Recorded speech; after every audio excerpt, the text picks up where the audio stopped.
بالله من الشيطان الرجيم. بسم الله الرحمن الرحيم. شهر رمضان الذي أنزل فيه القرآن هدى للناس وبينات من الهدى والفرقان. صدق الله مولانا العظيم. معزز حضرات علماء کرام، مسجد قباء PTM سیکنڈ اسٹیج کے تمام ہی عہدیداران و ذمہ داران،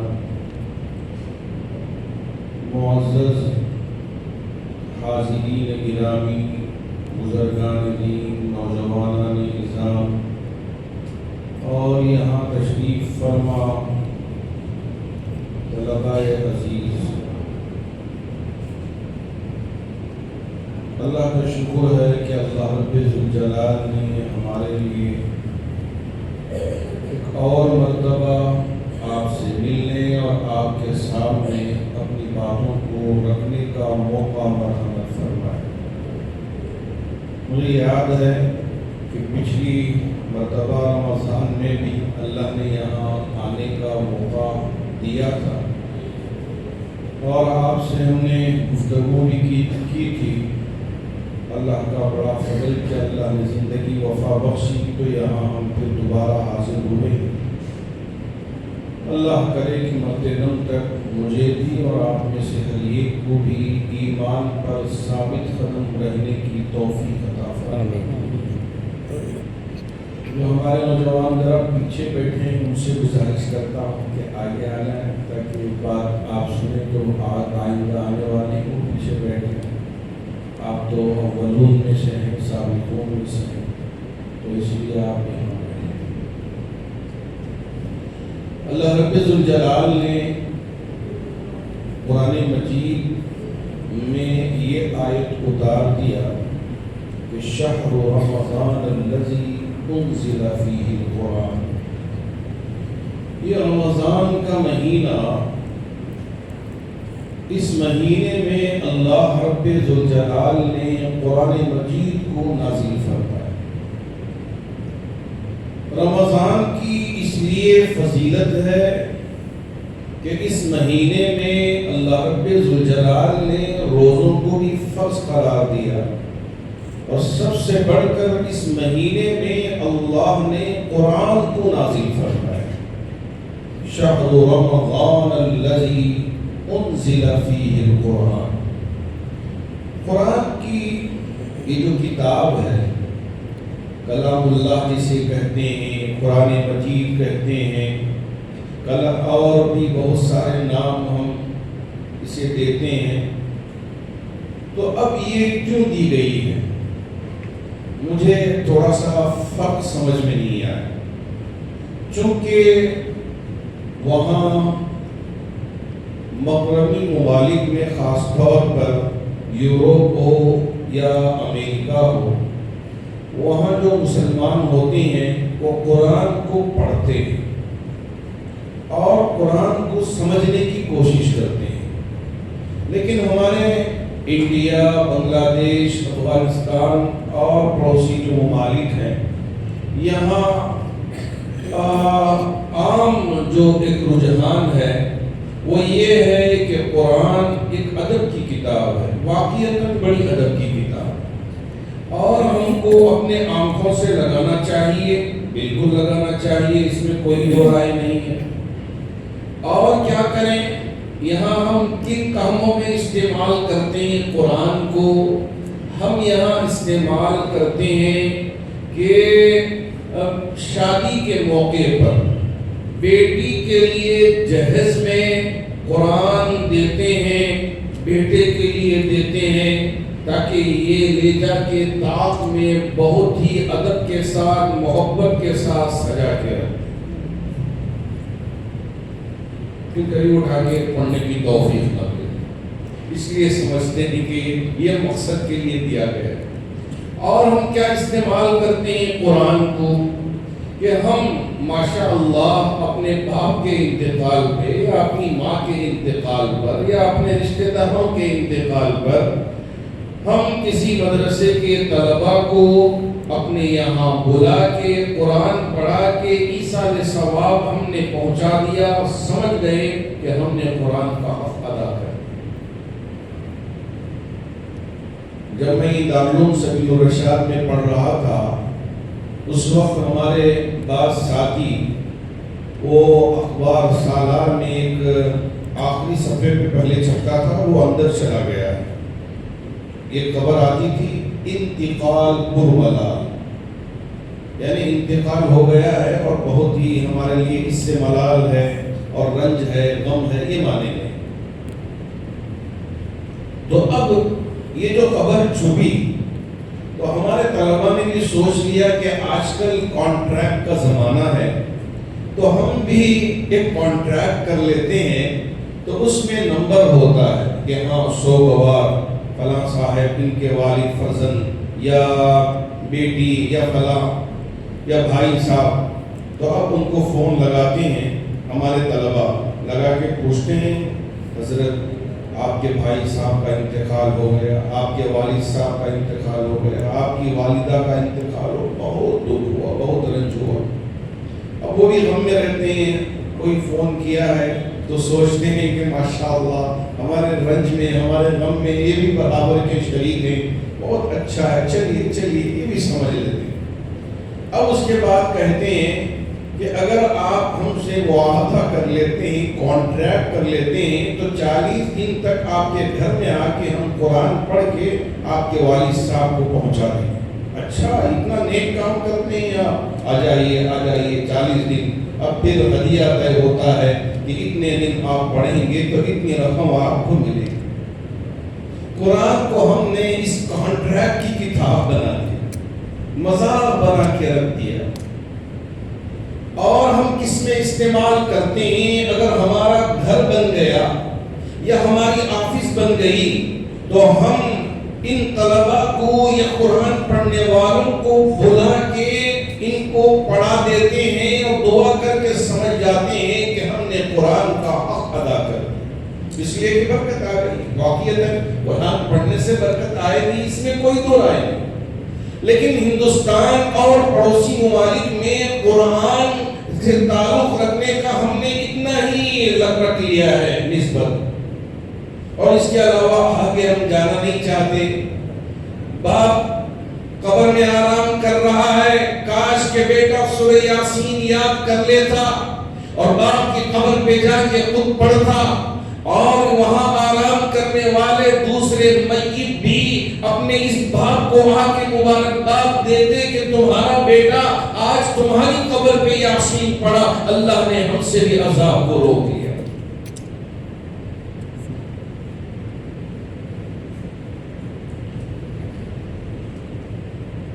چونکہ ہم نہ قرآن یاد کرنا چاہتے ہیں نہ قرآن سمجھنا چاہتے ہیں. اللہ کا بڑا فضل کہ مجھے بھی ماشاءاللہ امریکہ میں 14 سال قرآن سنانے کا موقع دیا. تو وہاں بہت سارے جو انجینئرز ہیں، ڈاکٹرز ہیں اور مختلف پیشوں میں ہیں، آفیسز میں کام کرنے والے ہیں، وکیل حضرات بھی ہیں. تو وہ مجھے آ کے کہتے کہ میں بقرہ کا حافظ ہوں، سورہ آل عمران کا میں حافظ ہوں، سورہ نساء کا حافظ ہوں، سورہ مائدہ، انعام، اعراف، انفال ہے.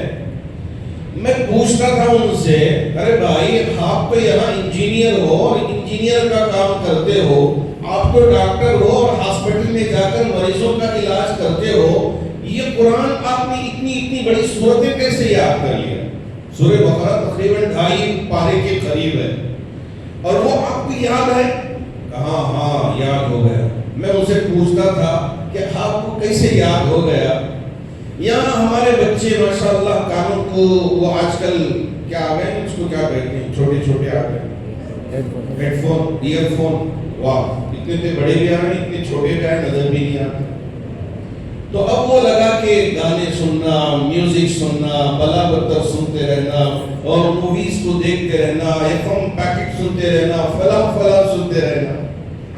اب وہ انجینئرز، وہ ڈاکٹرز مجھ سے کہتے تھے کہ حافظ صاحب، شیخ صاحب، ہماری آفس ہمارے گھر سے 1.5 گھنٹے کی ڈرائیو پہ تھی، 50 میل 60 میل 70 میل کے فاصلے پہ، جہاں ہمارے گھر سے نکل کر جانے کے لیے 1.5 گھنٹہ یا 1 گھنٹہ لگتا تھا۔ ہم اپنی کار میں تنہا ہوتے تو ہم اپنی کار میں قرآن کو پلے کرتے، قرآن سنتے سنتے آج ہمیں سورہ بقرہ بھی یاد ہے اور سورہ آل عمران بھی یاد ہے اور سورتوں کا نام ذکر کرتے چلے جاتے۔ یہاں ہمارے لیے وقت نہیں ہے قرآن کو یاد کرنے، قرآن کو سننے اور قرآن سے تعلق رکھنے۔ کئی ایک جو پہلے عیسائی تھے نو مسلم ہوئے، میں ان سے پوچھتا تھا کہ آپ کیسے مسلمان ہو گئے؟ کہ کسی نے آپ کو راغب کیا، یہ ہے کہ کسی کے ساتھ آپ کو عشق ہو گیا؟ یہاں اکثر و بیشتر میرے پاس پہلے ایمان قبول کرنے کے لیے آتے تھے، اکثر کا حال یہی ہے کہ فلاں لڑکی سے یا فلاں لڑکے سے ہمارا تعلق ہو گیا ہے، اس لیے ہم بدلنا چاہتے ہیں اپنے مذہب کو، آپ ہمیں کلمہ پڑھا دیں۔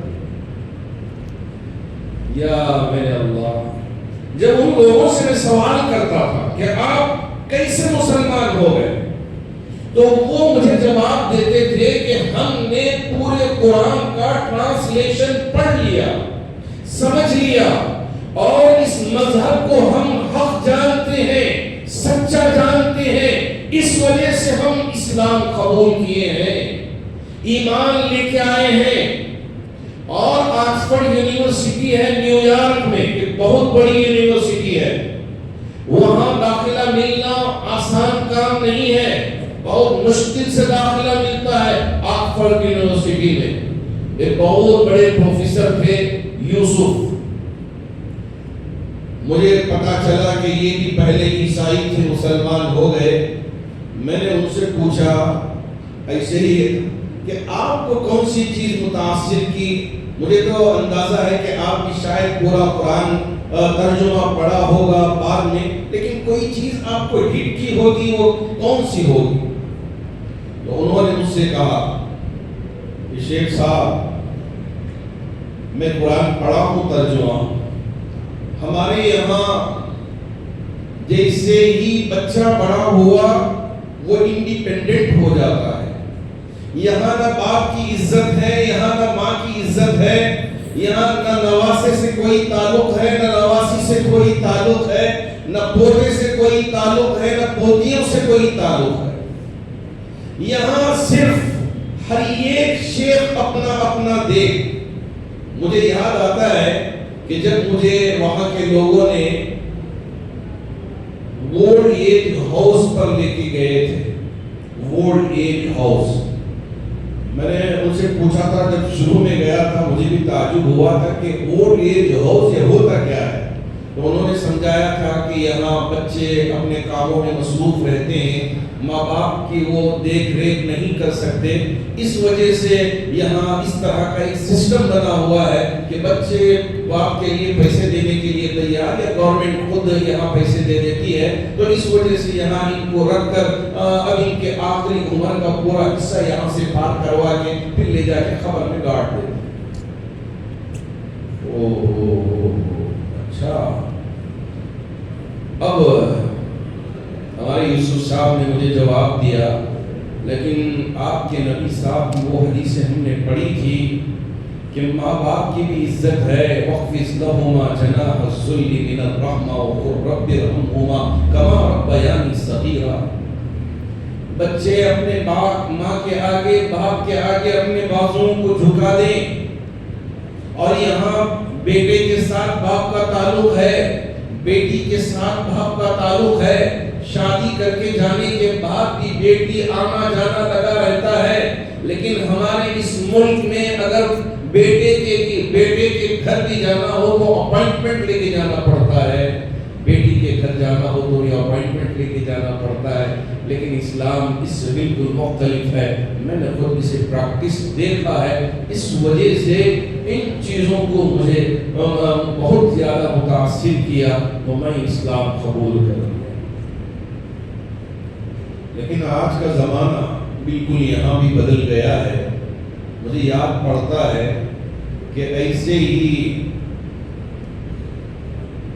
شام کا شاید وقت تھا، تو کچھ نوجوان میرے دفتر میں مسجد میں آئے، آ کے کہنے لگے کہ حضرت ایک مائی یہاں برج کے نیچے، جامع مسجد کے پاس جو برج ہے تو وہ برج کے نیچے پڑی ہوئی ہے، 3 دن سے پڑی ہوئی ہے، وہ کسی سے مانگتی نہیں ہے اور کسی سے کچھ پوچھتی نہیں ہے، بالکل 3 دن سے ہم جا رہے ہیں آ رہے ہیں، اور عورتیں جو مانگنے والی ہیں وہ برابر مانگ رہی ہیں، لیکن کبھی ہم نے ان 3 دنوں میں اس سے مانگتا ہوا نہیں دیکھا۔ اب جب ہم یہاں سے نماز سے فارغ ہو کر اپنی دکان جا رہے تھے تو دیکھا کہ وہ عورت تھر تھرا رہی ہے، بہت تھر تھرا رہی ہے، تو ہم سے دیکھا نہیں گیا، اس کے پاس بیٹھ کے پوچھنے لگے کہ مائی تمہارا کیا حال ہے، کیوں اس طرح اتنا ہدر رہی ہو، تڑپ رہی ہو، بلک رہی ہو؟ تو اس ماں نے کہا کہ بیٹا مجھے بخار آ گئی ہے، بہت سخت بخار ہے، میں کسی سے کہہ نہیں پا رہی ہوں، اب میں کیا کروں سمجھ میں نہیں آیا۔ تو وہ لوگ فوراً میرے دفتر آ گئے، آ کے کہنے لگے کہ حضرت ایک اچھے گھرانے کی وہ عورت معلوم ہوتی ہے، خاتون معلوم ہوتی ہے، لیکن اسے بہت سخت بخار آ گیا ہے، اب وہ اگر ہم ایسے ہی چھوڑ دیں گے تو شاید جی نہیں پائے، فوراً علاج کرانا ہو، آپ ہم کو راستہ بتائیں۔ تو میں نے فوراً ہمارے HBS کے ڈاکٹر طاہر متین صاحب کو فون کیا، کہا کہ ایک ماں ہے، آپ اسے داخلہ لے لیں، اس کا جو بھی خرچ ہوگا ہم انشاءاللہ اس کا انتظام کروا دیں۔ پھر علاج ہوا، چند دن کے بعد میں بھی ہاسپٹل پہنچ کے اس مائی سے پوچھا، ماں کیوں تم وہاں پڑی تھی، آپ تو ایک اچھے گھرانے کی معلوم ہوتی ہو، کیوں وہاں آ کر رہ گئی؟ تو اس ماں نے مجھ سے کہا، حضرت واقعتاً میرا شوہر بھی بہت اچھا تھا، اچھا کما کے اچھے بلڈنگ بنایا اور پوری ہماری اولاد کے نام کر دیا، اب اس کے بعد میں بھی سوچنے لگی کہ یہ اولاد میرے آنکھوں کی ٹھنڈک ہے، یہ بھی بیٹا ہے، اب مجھے چھوڑ کے کہاں جائے گا؟ میں نے بھی میرے شوہر کو مشورہ دیا کہ دولت رکھ کے ہم کیا کریں، یہ پوری جائیداد آپ میرے بچے کے نام کر دیں، تو ہم نے کر دیا۔ کچھ مہینے پہلے میرا شوہر کا انتقال ہو گیا، اب میری بہو کو، میرے بچے کو میں بوجھ لگنے لگی ہوں، کئی دن سے یہ پریشانی ہو رہی تھی، آخر کار وہ میرے اس بوجھ کو برداشت کیے بغیر آٹو میں میرا بیٹا بٹھا کے یہاں جامع مسجد کے برج کے نیچے دھکا دے کے چلا گیا ہے، اب میں کبھی اس گھر میں قدم رکھنا نہیں چاہتا۔ میں نے کہا کیا اسے بلا کے بات کروں؟ میں مرتے دم تک اس کے گھر جانا نہیں چاہتی، اب میں اس پر زور دینا نہیں چاہا، کہا ٹھیک ہے، اب یہاں بھی بزرگوں کا گھر بن گیا تھا تو میں وہاں بات کر کے اس بوڑھی ماں کو وہاں بھیج دیا، علاج معالجہ ہو کے صحت ہو گئی، ذرا کھڑے ہونے کے قابل ہو گئی، تو جب جا کے ہم نے وہاں اس کو داخلہ کروایا، آخری دنوں تک وہ وہیں رہی اور انتقال کر گئی۔ یہ کہاں کا قصہ ہے؟ امریکہ کا قصہ ہے، یہ کہاں کا قصہ ہے؟ یورپ کا قصہ ہے؟ نہ یہ ہمارے شہر کا قصہ ہے، اچھے گھرانوں کا قصہ ہے، دولت کے لیے اور اپنی ماں کو پامال کر کے اس کی عزت کو ملیا میٹ کر کے یہاں یہ حال کیا جا رہا ہے، تو آپ بھی ذرا اندازہ لگائیں کہ ہم کیسے ان کا خیال رکھیں، کیونکہ قرآن کہتا ہے وَاخْفِضْ لَهُمَا جَنَاحَ الذُّلِّ، اپنے بازوؤں کو ان کے سامنے جھکا دو، وَلَا تَنْهَرْهُمَا، ان کو مت جھڑکو، وَقُلْ لَهُمَا قَوْلًا كَرِيمًا، اور ان کے ساتھ نرمی سے پیش آؤ۔ یہی قرآن شہر رمضان الذی ھدی للناس یہی بیان کیا گیا ہے کہ یہ لوگوں کے لیے ہدایت ہے، یہ صرف قرآن خوانی کے لیے نہیں ہے، یہ مرنے پر قرآن پڑھ کے ایصال ثواب پہنچانے کے لیے نہیں ہے، یہ گھر بننے پہ صرف قرآن مجید پڑھ کے اپنا حق ادا کر کے یہ سمجھنا نہیں ہے کہ ہم نے حق ادا کر دیا۔ نبی رحمت تاجدار مدینہ احمدی مصطفیٰ محمد مصطفیٰ صلی اللہ علیہ وسلم کے صدقے میں جو قرآن ملا ہے، یہاں چیخ چیخ کے ہمیں یہ کہہ رہا ہے شہر رمضان الذی انزل فیہ القرآن ہدی للناس، لوگوں کے لیے ہدایت ہے، اسے پڑھو، اسے سمجھو، لیکن ہم سمجھنے کے لیے تیار نہیں۔ وبینات من الہدی والفرقان، اللہ رب الجلال نے اس میں ہدایت کو کھول کے بیان کیا ہے، حق اور باطل کے درمیان کے فرق کو واضح طور پہ اللہ نے بیان کیا ہے۔ اسے اس وقت ہمیں سمجھنے کی ضرورت ہے۔ یہ نہیں ہے کہ ہم اپنی چیزوں میں مگن ہو جائیں، جو چاہیں کریں، جو چاہیں رہیں، جیسے چاہیں جیئے، نہ۔ اللہ رب الجلال نے ہماری زندگی گزارنے کے لیے ایک باقاعدہ دستور پیش کر دیا ہے قرآن کی شکل میں، اسے ہم سمجھیں اور اپنی زندگی میں اپنائیں، جب جا کے ہی ہم کامیاب ہو۔ اگر ہم اپناتے نہیں، ہم اس پر عمل کرتے نہیں، تو پھر کیا فائدہ ہوگا؟ اب اللہ نے یہ رمضان کا مہینہ ہمارے لیے عطا فرمایا، تو اللہ کے رسول علیہ السلام نے بھی فرمایا کہ جعل اللہ صیامہ فریضہ، اور یہاں بھی آگے فرمایا فمن شہد منکم الشہر فلیصم، جو کوئی بھی رمضان کا مہینہ پائے چاہیے کہ وہ روزہ رکھے۔ اور جب روزہ ہم کو رکھنا ہے، روزہ ہم کو رکھنا ہے، تو اللہ کا بڑا فضل ہے کہ ہمارے شہر میں بہت سارے ہم احباب کو دیکھتے ہیں، نوجوان بھی بڑے جذبے سے روزہ رکھتے ہیں، عورتیں بھی بڑے جذبے سے روزہ رکھتی ہیں، اور ہمارے بزرگ بھی اور احباب بھی روزہ رکھتے ہیں۔ کچھ دن پہلے جب میں مسجد میں فجر کی نماز پڑھا کے میں جا رہا تھا اپنے گھر، تو ایک صاحب آئے، آ کے ملاقات کی، ملاقات کرنے کے بعد کہا حضرت یہیں قریب میں ہماری دکان ہے اور اس کے سامنے ایک ہوٹل ہے، مجھے کہتے ہوئے بڑی شرم آتی ہے کہ رمضان کے اس مہینے میں بھی ہتے کھٹے مسلمان آ کے یہاں کھڑے ہو کے چائے پیتے۔ میں نے کہا آپ شاید غلط بیانی کر رہے ہو، آپ کو وہ مسلمان لگ رہے ہوں گے، وہ مسلمان نہیں ہوں گے، کسی اور مذہب سے تعلق رکھتے ہوں گے، ہم ہندوستان میں رہتے ہیں۔ انہوں نے کہا لا حضرت، بالکل یقین کے ساتھ آپ سے یہ کہہ رہا ہوں کہ یہاں آج بھی بہت سارے جوان، اور خاص طور پر ایک لڑکا آیا میرے پاس مغرب کے بعد جو MNC کمپنی میں کام کرتا ہے، میں نے اس سے پوچھا بیٹا روزہ ہو؟ اللہ، اس نے کہا 10 دن روزے رکھا، اس کے بعد مجھ سے روزہ رکھا نہیں جاتا، اس لیے روزہ رکھ نہیں پا رہا۔ جوان لڑکا، جوان لڑکا۔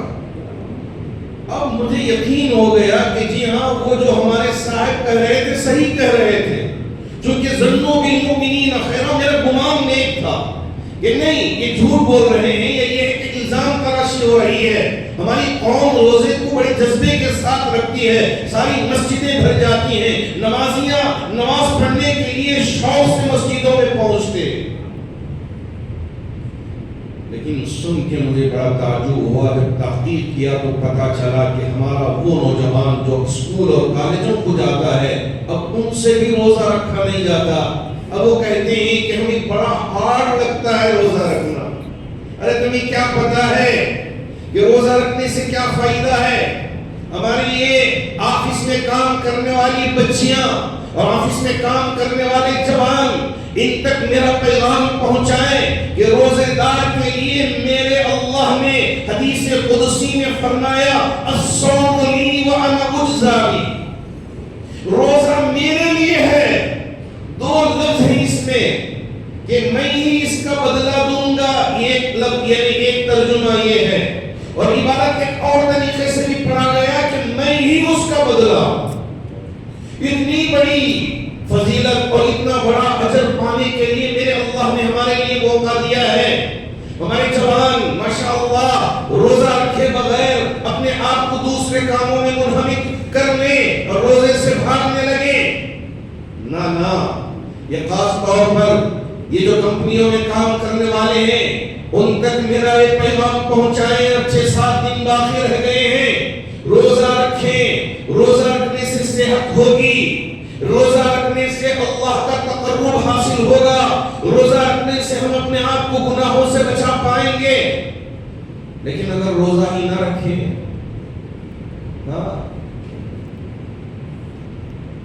تو ہم روزہ رکھیں. اور ہماری جامع مسجد میں بھی بڑے نوجوان آتے ہیں. اور جب میں امریکہ میں وہ بڑے بڑے مالس ہوتے ہیں وہاں جا کے دیکھا تھا. ایک بار ہمارے ایک وہاں کے مسلم لے کے گئے تھے, حضرت یہ بھی ذرا دیکھ یہ بھی دنیا ہے. میں دیکھنے کے لیے گیا تو بعض جینس کے پینٹ نظر آ رہے تھے کہ یہاں انہوں نے پھاڑ دیا ہے, یہاں پھاڑ دیا ہے, اور یہ حصے میں اور یہ حصے میں پھاڑ دیا ہے. میں نے کہا یہ کیا پیبند لگا کے تو پہن سکتے تھے, یہ پھٹا ہوا پینٹ ہے, یہ کون پہنے گا؟ یعنی اس زمانے کی بات کروں, آج سے تقریباً ایک 15, 16, 17 سال پہلے کی بات کر رہا ہوں. انہوں نے کہا حضرت اب یہ نیا فیشن نکلا ہوا ہے, یہ مشین سے پھاڑا جا رہا ہے. واہ میرے اللہ, واہ میرے اللہ. حضرت عمر فاروق یعنی اگر پیجامہ پھٹتا تھا تو آپ پیون لگا کے, کرتے میں پیون لگا کے آپ زندگی گزارا تھا. لیکن آج کا زمانہ یہ آیا کہ مشین سے پھاڑ کے اب لوگوں کو بیچا جاتا ہے. اب ہمارے کچھ نوجوان اس فیشن کو ایسا اپنائے کہ نماز میں یہاں آ گئی یہ سطر میں ہے, یہ جو حصہ ہے یہ سطر میں ہے, اب یہاں پھٹا ہوا ہو اور سجدے میں جائیں اور یہ پورا اندر کا حصہ نظر آ رہا ہو, آپ کی نماز غلط ہو جائے گی, اس لیے کہ آپ کا سطر کھلا ہوا ہے, یہاں پھٹا ہوا ہے. آپ ہی ذرا اندازہ لگائیں کہ یہ نظارہ کرا کہ ہم کیا کریں گے. اور بعض احباب ایسی جینس پہنتے ہیں کہ وہ نیچے چلے جاتی ہے اور ٹی شرٹ اوپر آ جاتا ہے, بیچارہ پیچھے رکوع میں رہنے والا اور سجدے میں جانے والا, اور اس کی نماز غلط ہی ہو جاتی ہے. یہ سارے منظر کو دیکھ کے میں ہمارے نوجوانوں سے کہنا چاہوں گا یہ حصہ سطر میں ہے, آپ اسے دکھا نہیں سکتے, آپ اسے چھپا کے رکھیں. ایسے کپڑے پہنے کہ خذوا زینتکم عند کل مسجد, جب بھی آپ مسجد میں آئیں تو زینت والا لباس پہن کے آئیں کہ اپنا کوئی عزو نظر نہ آئے. تو یہ ضروری ہے. اللہ رب الجلال نے یہ مہینہ ہمارے لیے تربیت کے لیے دیا ہے. اگر ہم تربیت نہ کریں تو ہماری زندگی برباد ہو جائے گی. ہم یہاں بھی کامیاب نہیں ہوں گے اور آخرت میں بھی کامیاب نہیں ہوں گے. اب اللہ کے رسول علیہ السلام نے حدیث کا نے جو خطبہ دیا تھا وہ 30ویں شعبان یا آخری دنوں میں, اس کے آخری الفاظ میں من فطر صائما, یعنی جس کسی نے بھی کسی روزے دار کو افطار کرا دیا. آپ علیہ السلام نے وہاں یہ ذکر فرمایا کہ پیٹ بھر کے کھلائے. یعنی کوئی روزے دار ہے, اب آپ نے اسے پیٹ بھر کے کھلایا تو 3 خوشخبریاں سنا دی. یہ پہلی خوشخبری یہ ملے گی کہ روزہ رکھنے سے جو اجر روزے دار کو ملے گا افطار کرانے والے کے لیے بھی وہی اجر اللہ رب الجلال عطا کرے گا.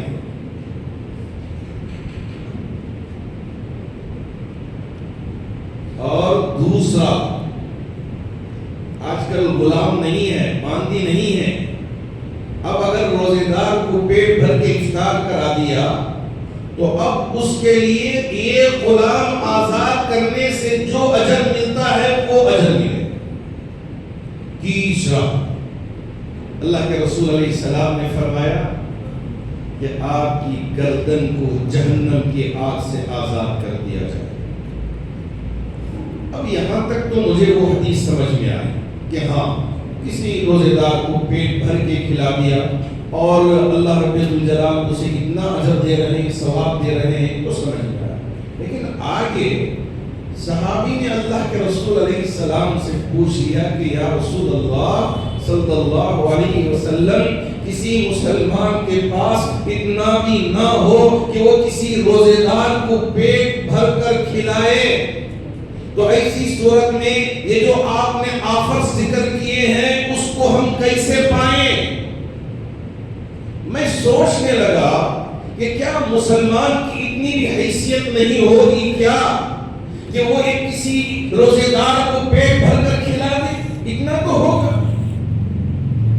کیوں صحابی نے پوچھ لیا کیا اتنا بھی تنگی آئے گی کیا؟ وہ نبی کا دور تھا، بہت مشکل دور تھا. تو ایک مہمان آئے تھے نبی کی خدمت میں. اللہ کے رسول علیہ السلام نے اپنے حجروں میں پہلے پوچھا کہ تمہارے پاس کھانے کے لیے کچھ ہے؟ تو انہوں نے کہا کہ نہیں یا رسول اللہ، 1 مہینے سے تو ہمارا چولہا نہیں جلا ہے، آپ کو بھی پتہ ہے، اب کچھ نہیں ہے. بعد میں جا کر صحابہ سے پوچھا کہ آپ میں سے کوئی تیار ہے؟ تو ایک صحابی اٹھے کہ کہے کہ میں لے کے جاؤں گا آپ کے اس مہمان کو میزبانی کرنے کے لیے. لے کے گئے. بیوی سے پوچھا کچھ ہے؟ کہا نہ تمہارے لیے ہے نہ میرے لیے ہے، بچوں کے لیے ہے. تو آپ نے کہا ٹھیک ہے، بچوں ہی کا کھانا، بچوں کو بہلا بھسلا کے سلا دو، وہی کھانا مہمان کو رکھ دو تاکہ مہمان پیٹ بھر کے کھا لے، اور میں بھی کھانے کی ایکٹنگ کروں گا، آپ چراغ درست کرنے کے بہانے اس کو بجھا دینا. وہ زمانہ تو گزرا. لیکن آج کے زمانے میں مجھے اتنا یہ حدیث اتنا سمجھ میں نہیں آیا. کیا یہ زمانہ بھی آئے گا؟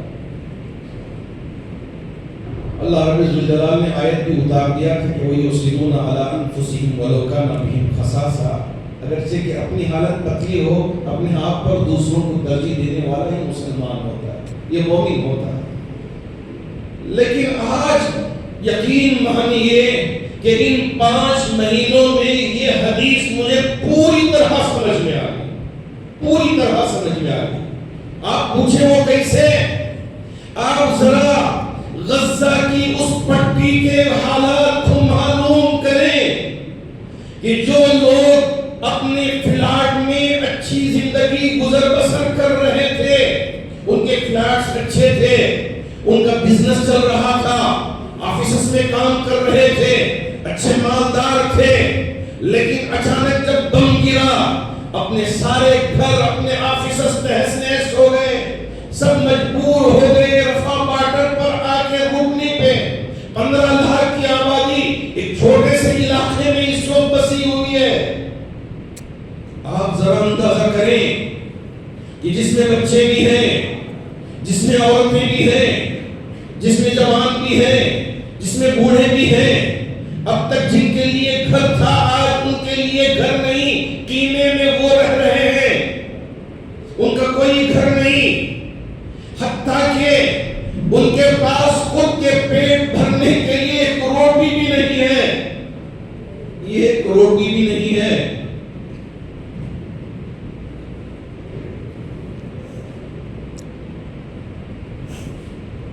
جیسے کہ ٹرک آتا ہے، خود کا پیٹ خالی رہ جائے پرواہ نہیں، میں بھوکا رہ جاؤں کوئی پرواہ نہیں، لیکن یہ میرا بچہ معصوم تڑپ رہا ہے، اس کا پیٹ بھر جائے، اس وجہ سے باپ بھی بھاگ رہا ہے، ماں بھی بھاگ رہی ہے، یہ کچھ مل جائے ہمارے بچوں کا ہم پیٹ بھر دیں. ہمیں اس وقت یہ حدیث سمجھ میں نہیں آئی تھی، لیکن آج سمجھ میں آ گئی کہ روٹی کے ایک ٹکڑے کو اس وقت انسان تڑپ رہا ہے. ان کا سحر کیسا ہو رہا ہوگا، ان کا افطار کیسا ہو رہا ہوگا، ذرا آپ تصور کریں. ذرا آپ وہ ویڈیو کو بھی دیکھا ہوگا کہ جس میں ایک بچہ زخمی ہے، عربی زبان میں ڈاکٹر اس سے کہہ رہا ہے کہ میرے پاس تمہارے اس زخم کے آپریشن کرنے کے لیے سن کرنے کا انجیکشن نہیں ہے، میں سن کیے بغیر آپ کا آپریشن کرنے پہ مجبور ہوں. اے میرے بچے تم کیا کہتے ہو؟ بالکل چھوٹی سی عمر کا وہ بچہ کہہ رہا ہے کہ میں حافظ قرآن ہوں، میں قرآن کی تلاوت کروں گا، تم میرے اس زخم کا آپریشن کر دے.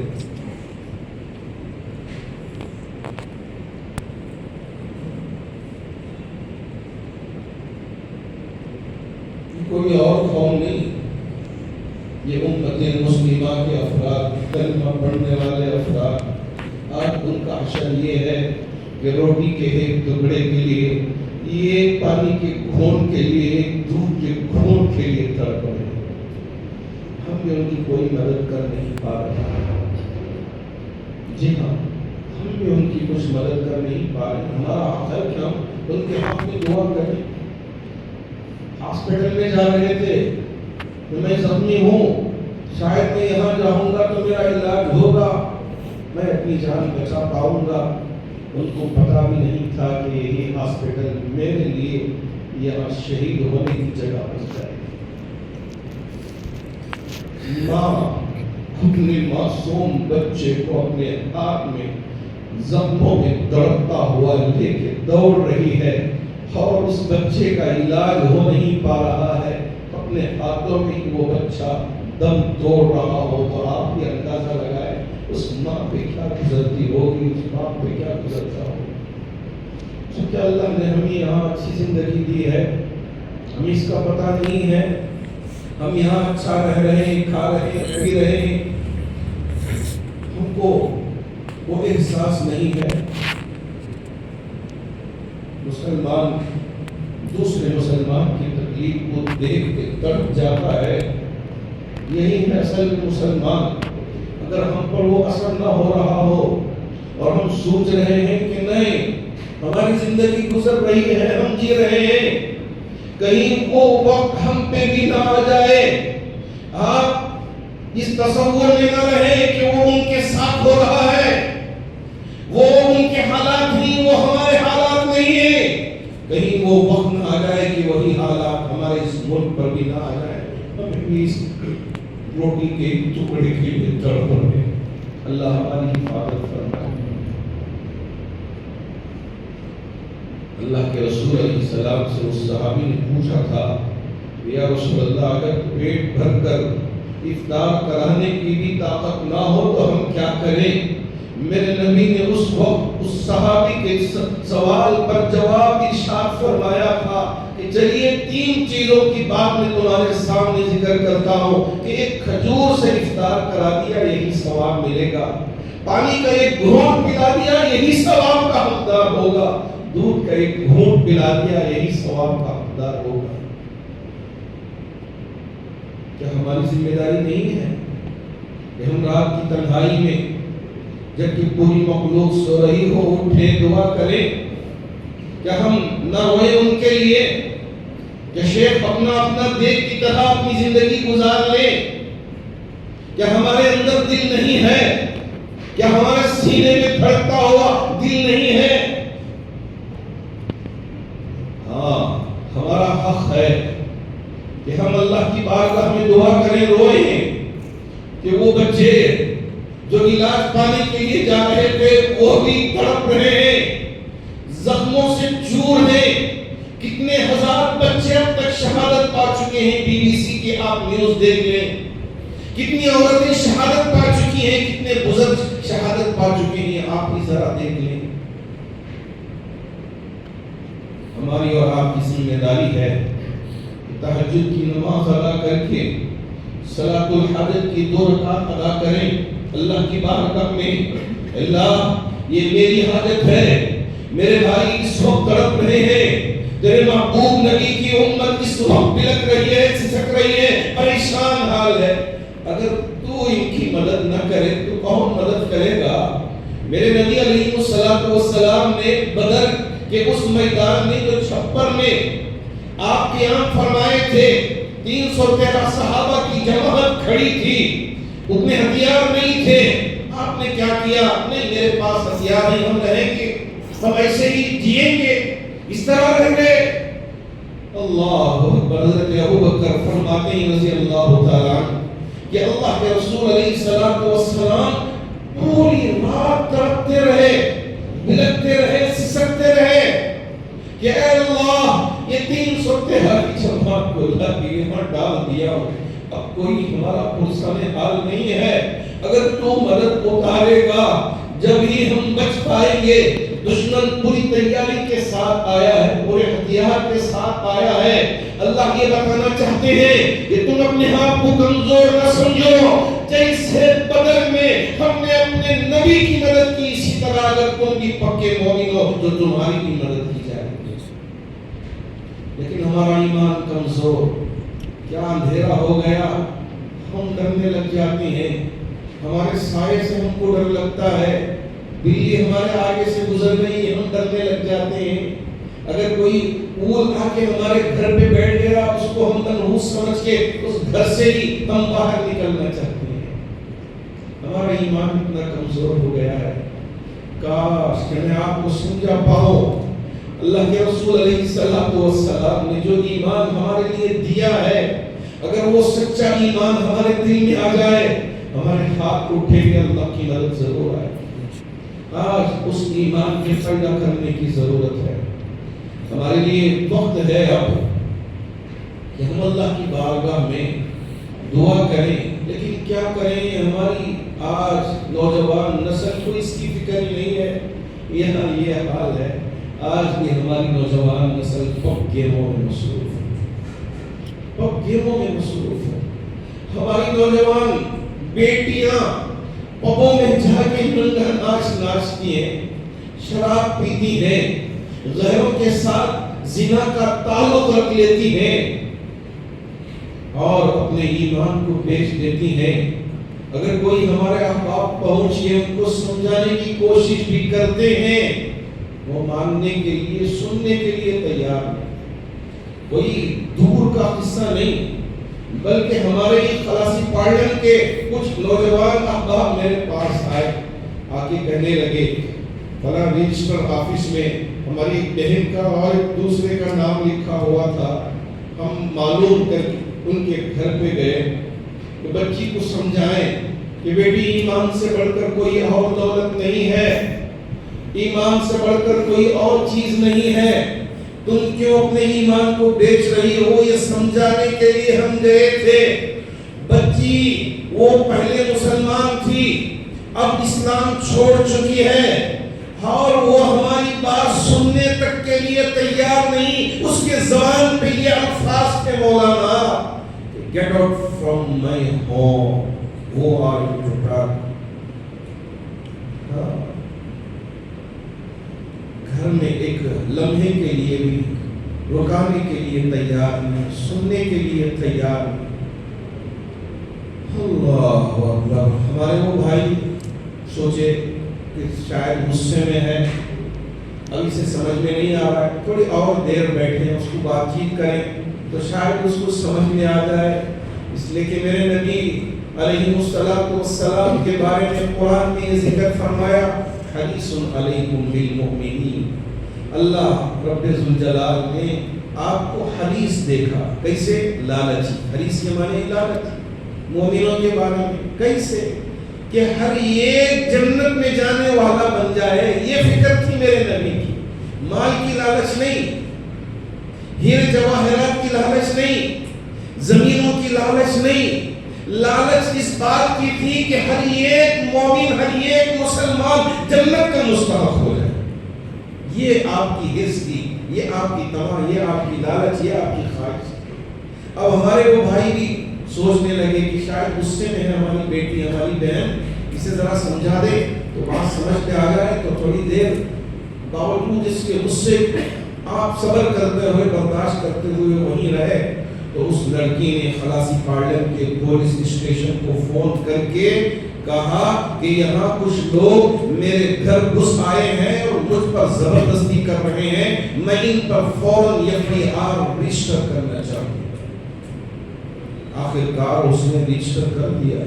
اب وہ احباب مجھ سے کہنے لگے کہ حضرت اب آپ ہی بتائیں کہ ہم کو کرنا کیا ہے۔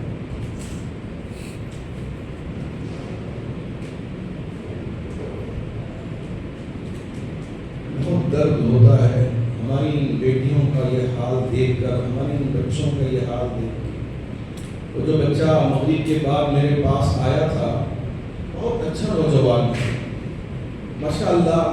وہ اس سے کہا کہ میں پہلے نماز بھی پڑھتا تھا، قرآن بھی پڑھتا تھا، روزے بھی رکھتا تھا، لیکن اب جس MNC کمپنی میں وہ جو جاب ہے 1000 میں ایک آدمی کو ملتا ہے، 1000 میں ایک آدمی کو وہ جاب ملتا ہے، اور وہ جاب مجھے مل گیا، لیکن مجھے بے چینی ہو گئی ہے، مجھے پریشانی ہو گئی ہے۔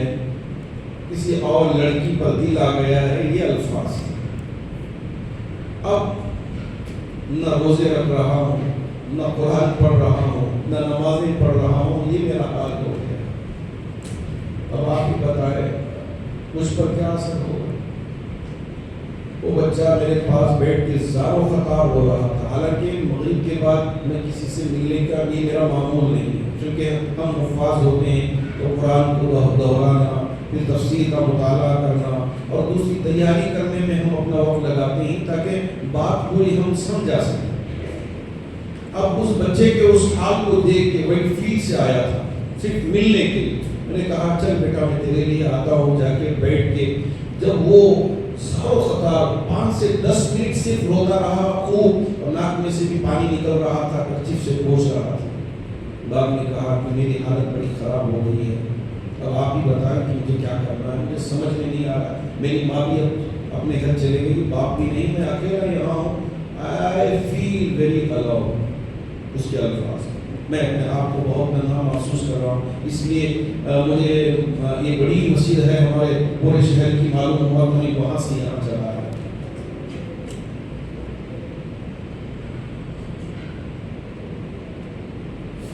اب یہ اگر ہمارے شہروں کا حال ہو تو ہم کیسے ہم ان بچوں کو سمجھائیں؟ اچھے گھرانے کے لوگ بھی، وہ کشمیری ہے اصل، اچھا مسلمان، قرآن پڑھا ہوا ہے، لیکن اب یہاں ماحول بدل گیا تو ساری چیزیں غلط راستے پہ جا رہا ہے، غلط ٹریک پہ جا رہا ہے۔ تو اس لیے میں کہنا چاہتا ہوں اپنے بچوں کے ایمان کی حفاظت کریں، اپنی بچیوں کے ایمان کی حفاظت کریں۔